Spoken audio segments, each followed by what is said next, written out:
upside nozīmē, ka es esmu optimists, ka AI izšaus, piemēram, ja? Bet ne tik ļoti, lai liktu iekšā kā no bottom-up aprēķinā. Un te es pierakstu sev pie upside'iem, kad ChatGPT izšaus. Bet tas ir upsides, viņš nav kalkulācijā.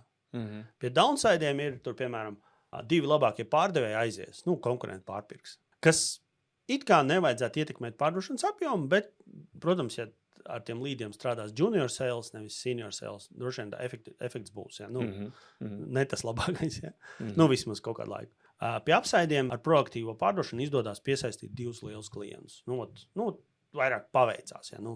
Tu ej kašā, kamēr tev nāk kaut kāda mazāk, un pēkšņi tur izšauja liels. Kaut kādā ķēdes reakcijā kaut kas notiek. Jā, bet tas ir upsides. Tu viņu neliec matemātikā. Tas nav tikai hard plānā, bet tas tur wishful thinking tāds ir. Jā, bet tu viņus atsevišķi atzēji kā upsides, kā potenciālos, kas varētu pavilkt to rezultātu uz augšu un kas pavilkt uz leju.